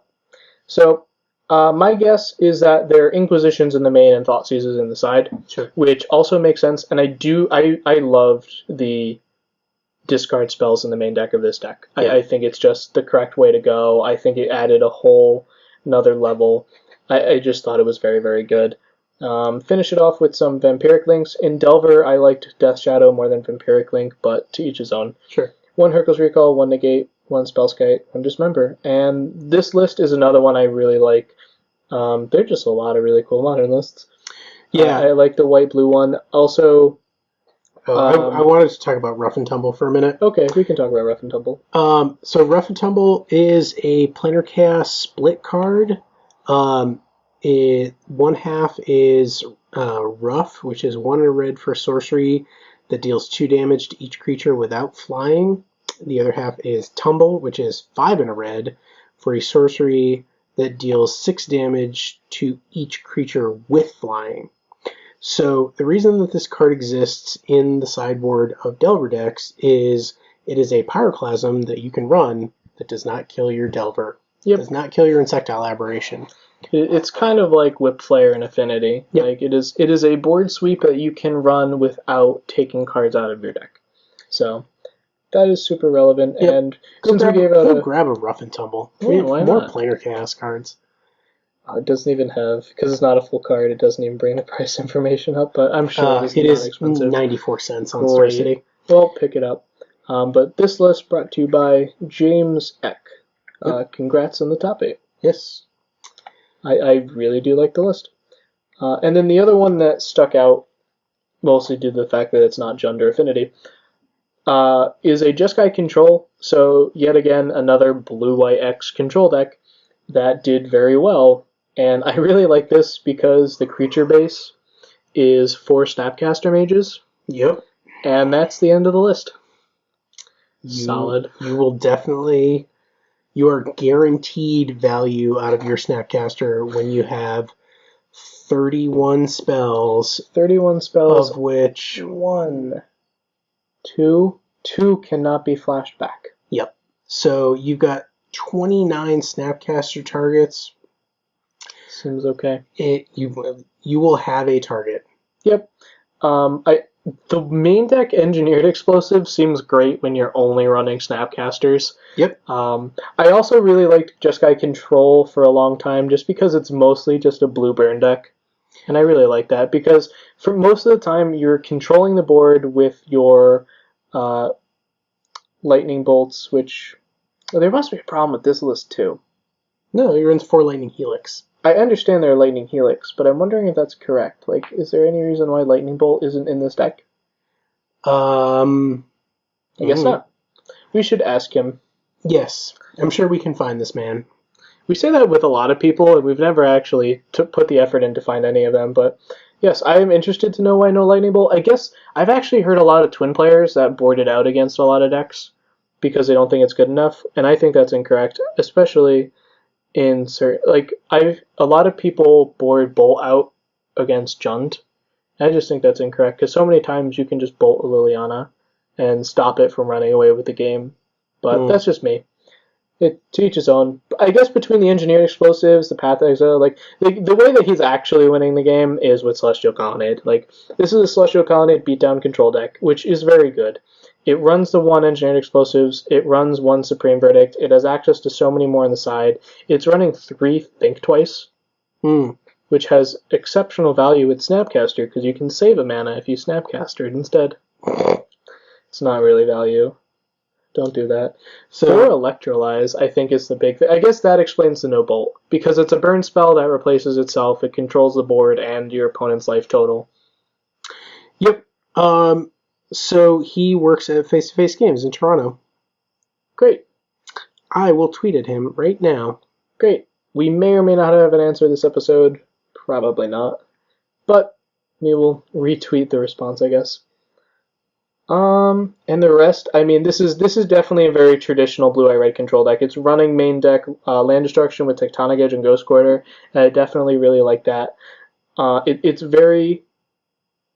conservative with its fetches. It only runs 6 because you have no Delph creatures, you have no reason to, and running the 4 Celestial Colonnades and 25 lands total, you really don't need to ensure all of your colors that much. You're mostly, it's running 3 Steam Vents, 1 Sacred Foundry, 1 Hollowed Fountain, and 2 Sulphur Falls, and then 3 islands and 2 plains. So you're going to make sure you have all your colors. You're mostly a blue deck. Everything else only has 1 mana symbol in it that's not blue, except for the 1 of Supreme Verdict, and the Supreme Verdict's on the side. I do want to go over the sideboard real quick, because there is an extra Ghost Quarter for those matchups. There is a Wear and Tear in Engineered Explosives, 3 Dispel for those matchups, 2 Celestial Purge, 1 Negate, 2 Aven Mind Sensors, all of which we went over, 1 Crucible Worlds in the side, because, once again, Ghost Quarter Crucible, real good. 2 more Supreme Verdicts, and then the one spicy include that I wanted to go over was an Elspeth Sun's Champion. So, the 6 mana Elspeth. Sure. In this deck, it's probably fine. Really good. Yeah, like paying 6, and hey, you know what? Sometimes you need to get those Snapcasters in the air. I mean, it's not even that. Like, so, you're playing Elspeth like against Grixis Control. If it resolves, now you have chump blockers for Gurmag Angler every turn, and then you can make chump blockers. And let's face it, your opponent doesn't have like a Hero's Downfall. Like they're not killing Elspeth with one card. So unless they're listening to me, in which case they are running a Hero's Downfall. They're not running a Hero's Downfall. I know they're not Control, but they should be. If people start running Elspeths more, yeah. But so you have an Elspeth, you plus it, you have chump blockers for days, and then you minus it, and you kill all the Tassikers and Gurmag Anglers. Yep. And your opponent is sad.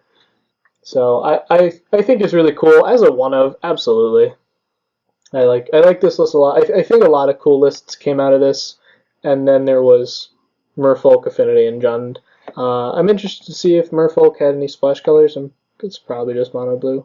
Yep, mono blue Merfolk with 3 main deck Dismembers. I've seen that before. And 1 main deck Seize Claim. Yep. Hey, sometimes you don't care about the card and you need a 5th Spreading Seize if you really want to jack somebody up. That will do it. And a Vendilion Click? Yeah, the Vendilion Click I actually like. 1 Kira. Yeah, there's a cool thing. 3 Harbinger of the Tides. I mean, Click off of Ether Vial is nasty. Really good. Like, yeah. And Threads and inside. Kira. Yeah, Kira. Yeah. Ether Vial is really good. Kira off Ether Vial. So. And Hibernation. Love that card. Yeah. Unified Will. Yeah. Yeah. You're gonna have more. You've got 26 No. I'm saying I like it. Yeah. Unified Will is good. Dissipate. I have questions about that. I feel like there are better cards to run. Yeah. Isn't there a 3-mana counter that draws you a card? Maybe. I think might be one that draws you a card and your opponent a card. It's also just like it probably could be a Logic Knot or a Deprive. Yeah. Well, I have tweeted, and we'll see if he gets back to us in the next little while. I don't think he will, because his last tweet was 17 hours ago, so he's probably sleeping or busy. Right. But we will look into it and get back to you, and by you, I mean everyone listening to this.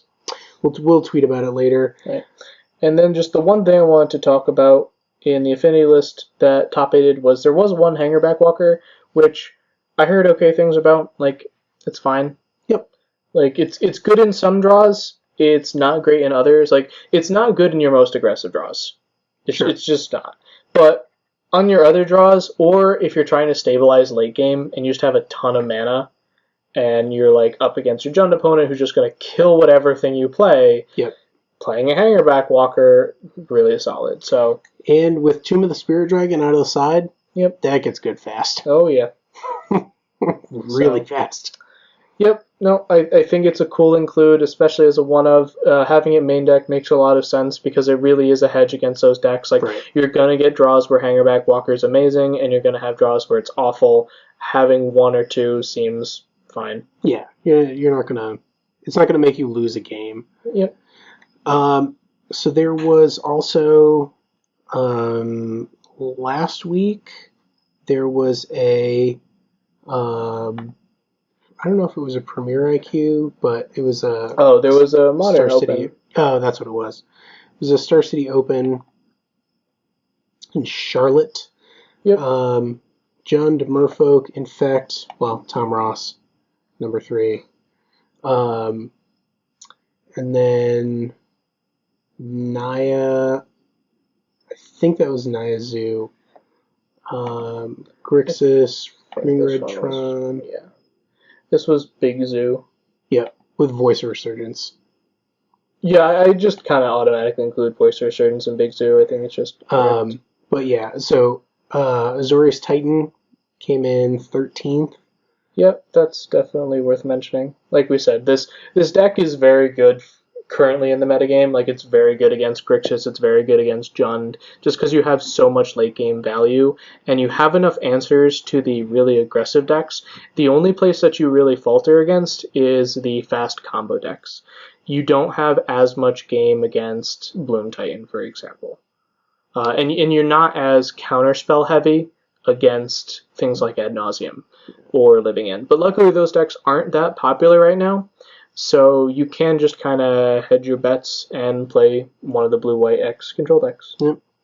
There was a deck that I wanted to mention that came out of one of the, I think it was a Premier IQ, but it was earlier. It was earlier in August.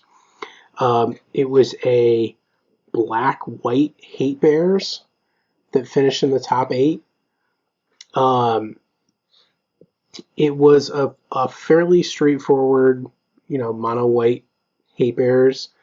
It splashed black so that it could run 2 Orzhov Pontiff in the main and 4 Lingering Souls.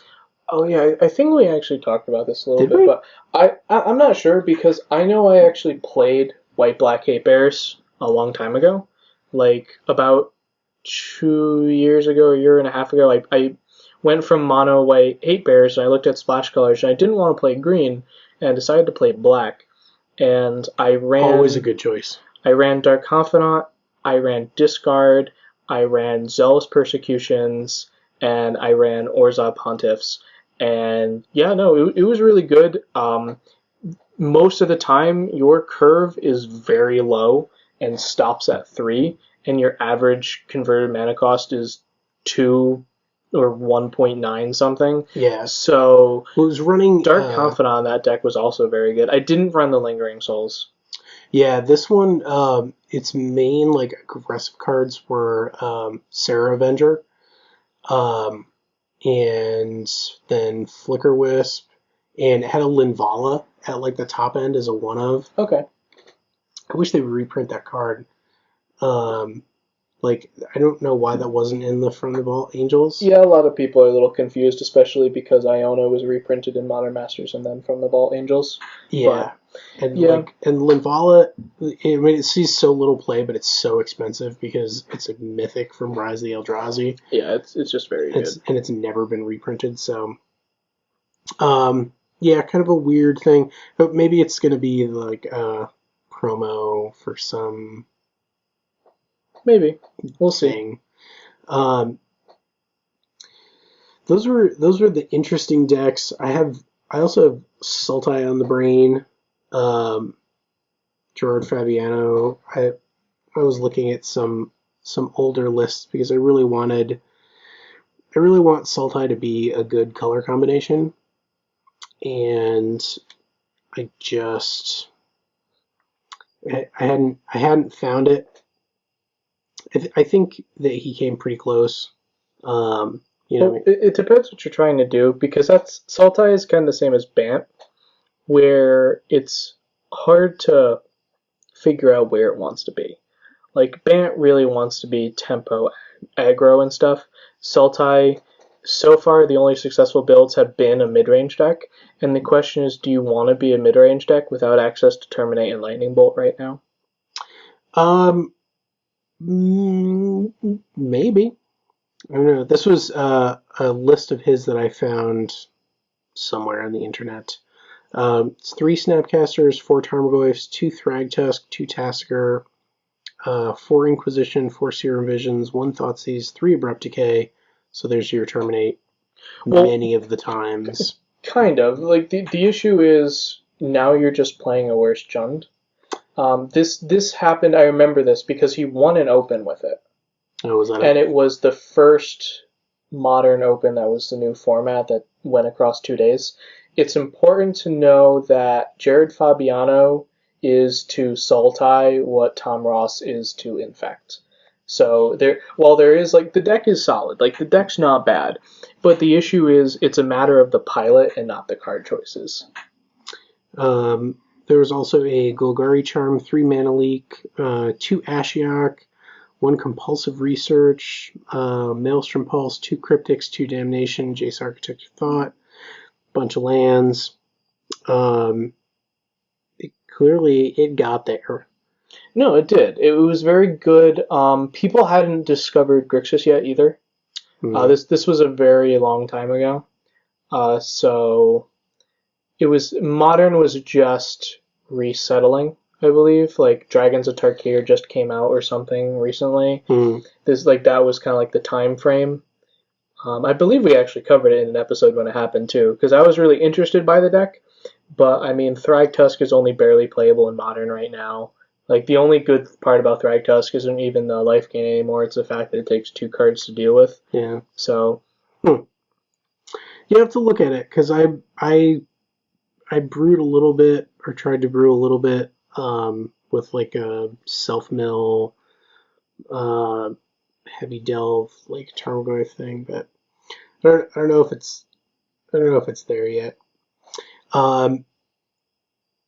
So that I think that is everything that I have. Right.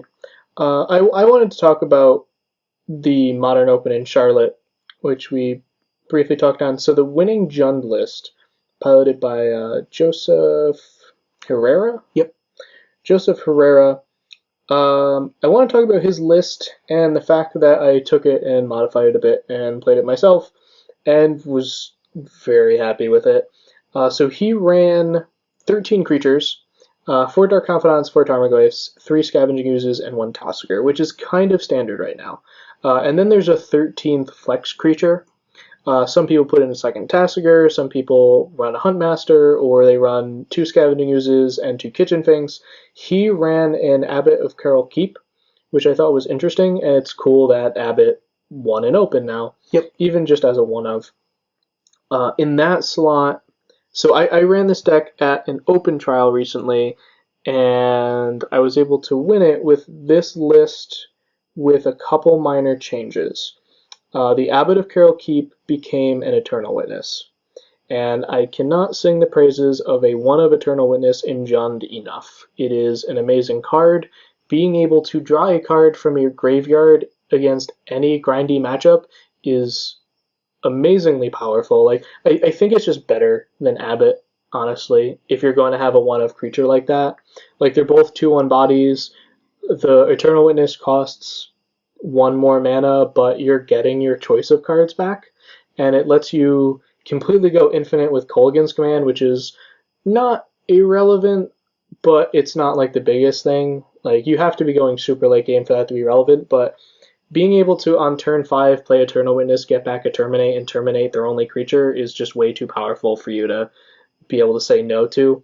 It also lets you be so aggressive with your Lilianas. Like, I just can't sing enough praises for Eternal Witness, honestly. Like, being able to... Like, if Liliana's been on the table for 2 or 3 turns, and it's on 2, you can just kill the Liliana, make them sack the creature, play Eternal Witness, get back Liliana, and play it again, and now everyone discards. So you did what you were doing anyway, or you make them sack a second creature. Like, Eternal Witness just lets you capitalize on so many things. Yeah. He also ran a 3-3 split between Inquisition and Thoughtseize. I don't know if that's correct. I didn't actually try it. I kept with my 4-2 split. I was still happy with it. 3-3 might be more correct. Don't know. For Lightning Bolt, and this was the part that really got me and what I liked most about this list.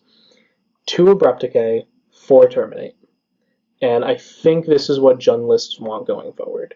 4 Terminate was an absolute all-star. I always wanted one in my opener. I always wanted to draw a second.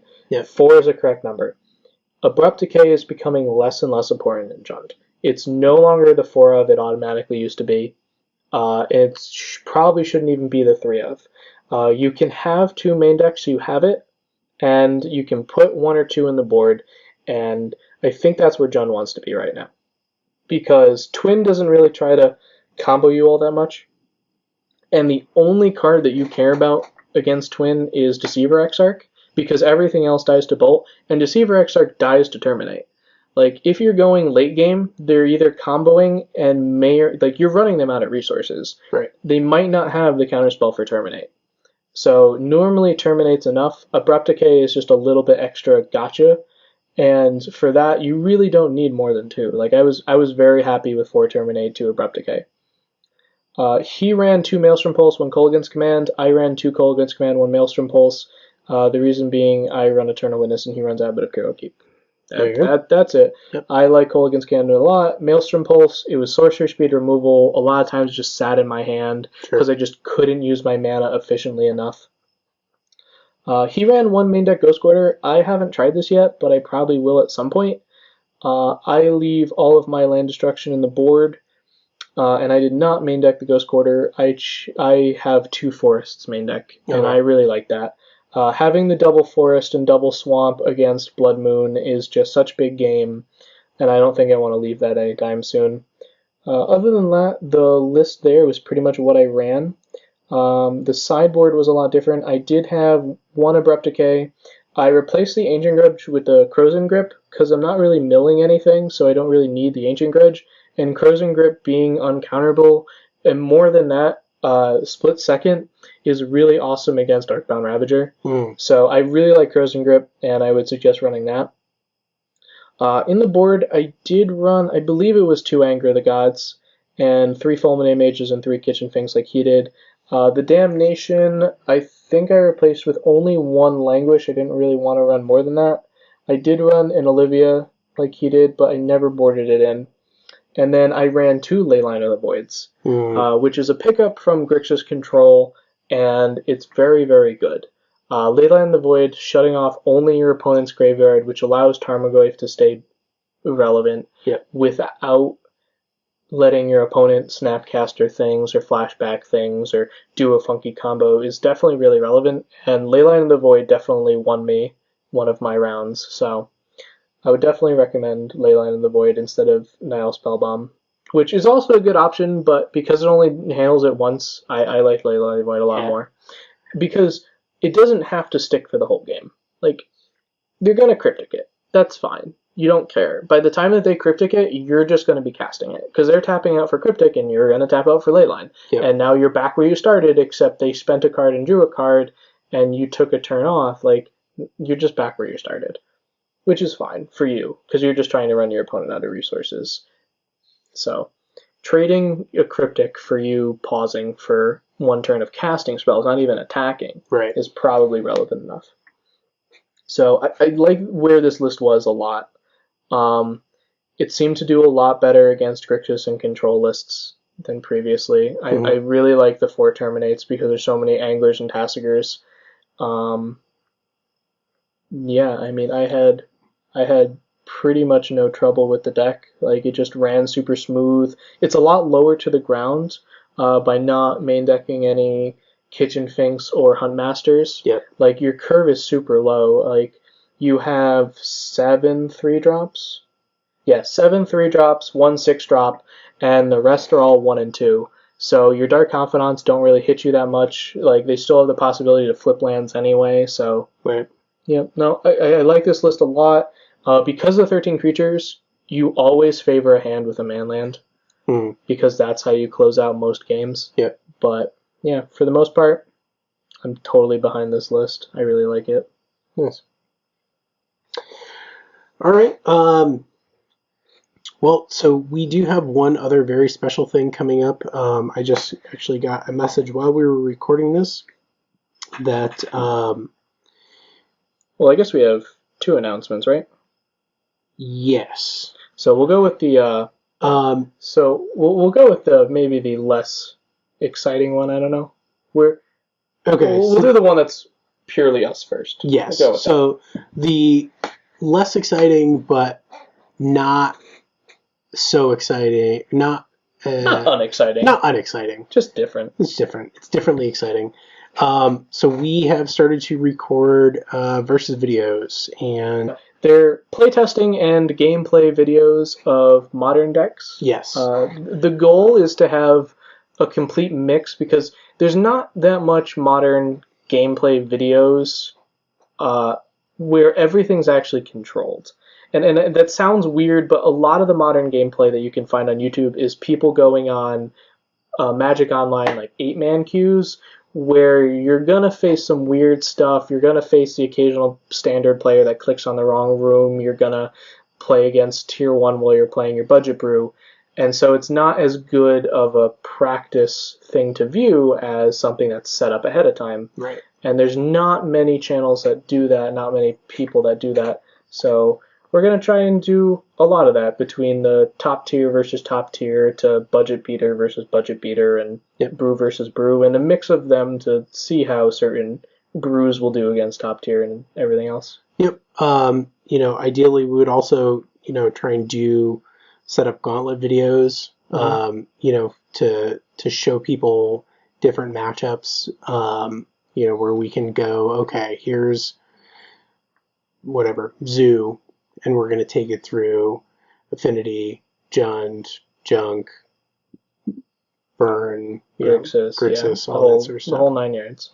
And just see where the, see how the matchups tend to play. And, so that is something that we felt has some value that isn't really out there, where you can, if you're thinking about, picking up a deck, you can, watch, I guess in theory, I don't know if I would just back-to-back it, but, you can watch 10 rounds of, Zoo versus everything that's out there and go, okay, well, I know that my meta has a ton of this that it's really good against, and not a lot of this stuff that it just totally loses to. Right. So this would be a good choice. Or I want to play with it, and I know that I'm going to be up against some stiff competition in these matches, so I'm going to sideboard appropriately. And so we're really going to try and dig into the different decks and sort of what makes them tick. Yep. And the format is kind of going to be a semi-open hand, where we are going to openly talk about some of our decisions while we're making them and doing them. But yeah, so also it's supposed to be a mix of entertaining and educational, where hopefully by watching us hash things out, you might pick something up as well, or disagree with some of our decisions as well. Like, that's bound to happen, I'm sure. It's edutainment. Entertainment, yeah. We did some recording before this. There's exactly 1 or 2 plays I'm sure people would disagree with in our testing. Certainly. But so that's that. We have some of the equipment. We're going to sort of put out something and see what people think.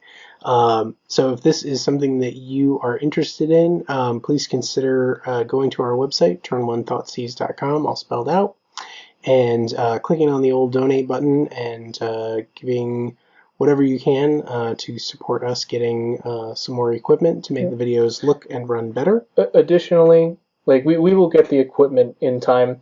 The other thing that is super valuable to us right now is constructed feedback on the actual content of the videos. Sure. For example, in our first pilot, which we are going to be publishing semi-soon, probably a little bit after this episode is out, the lighting isn't quite 100%, and we're working on that. But beyond that, just things like, should we actually openly say what's in our hand? Do you like the on-screen graphics? Are they distracting? Are they good? How often should we update things? Yeah. Like, one of the things, our goals is to have semi-updated for what's in our hand, so you can follow along and say, maybe I disagree with that play based on what's in their hand, and things like that. So we'd like some feedback on that, especially. Should we do something slower, faster? Should we play more or fewer games? Is this something that we should play 3, 4, 5 games for, or does it change on, if we're doing a gauntlet scenario, it's probably only 2 or 3, and we go from there. So all of that feedback is greatly appreciated. So the other exciting thing is we were fortunate enough to be invited to be guest speakers at the Tolarian Community College. We got a message from the professor earlier that the episode, well, by the time this airs, it will have already been out, but we did a video with him about Pauper and Dredge Deck in particular that Chris had made. So definitely check that out. If you go to YouTube and just search for Tolarian Community College, it will pop right up. And you can also follow him on the Twitters. It is at Tolarian Community, or no, at Tolarian College, that's what it is. And support him on Patreon. He is a good dude and has been extremely generous with his time and extremely helpful.